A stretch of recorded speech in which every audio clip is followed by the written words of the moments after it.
नमस्कार मित्रो, मी दीपक शिवानंद परशेट्टी आणि हा माझा सहकारी सलीम इलाई नदाब.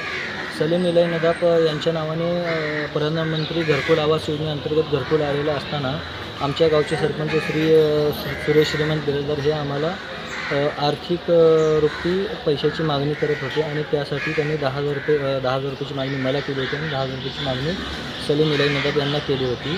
तर मी त्यातील त्यांना निगोशिएशन करून 7,000 रुपये आणि सलीम यांनी 10,000पैकी 7,000 निगोशिएशन करून टोटल दोघांमध्ये 11,000 देण्याचा अमाऊंट ठरवलेलं होतं. आणि हे गोष्ट आम्हाला कळण्यात आली की ही कुठली शासकीय फी नसून तर ही आम्हाला मागितली जाणारी लाच आहे. त्यामुळे आम्ही अँटी करप्शन ब्युरो धाराशिव यांना संपर्क साधला असता आम्हाला योगेश वेळापुरे साहेब प्लस त्यांचे PI नरवटे साहेब यांनी आम्हाला सहकार्य केलं आणि त्यांच्याशी संपर्क साधला असता त्यांनी आम्हाला या गोष्टीची माहिती दिली की बाबा तुम्ही ही जी समोरच्याकडून मागणी केलेली जी रक्कम आहे ती शासकीय फी अथवा कुठलीही ही नसताना एक प्रकारची लाच आहे.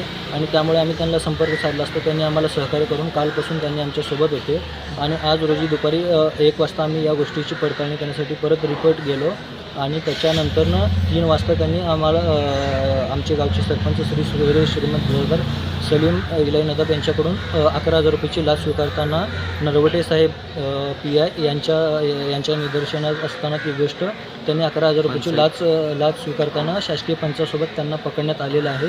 आणि आम्ही इथे नळदूर पोलीस स्टेशनमध्ये आलेलो आहे आणि आम्हाला न्याय मिळून द्यावा. कारण एखादी गोष्ट एखादी व्यक्ती जर आम्हाला लाच मागत असेल आमच्या शासकीय कामासाठी आणि त्यांच्यासोबत त्यांनी याचा पण उल्लेख केलेला आहे की ही जी घेतलेली लाच आहे ती त्यांच्यासाठी नसून पंचायत समितीचे जे इंजिनियर आहेत जिओ टॅगिंग करणारे त्यांच्यासाठी ही लाच मागितलेली आहे असं त्यांनी कबूलनामा दिलेला आहे. तर त्यांच्यावर योग्य ती कारवाई करून आम्हाला सहकार्य करावे अशी आमची विनंती आहे.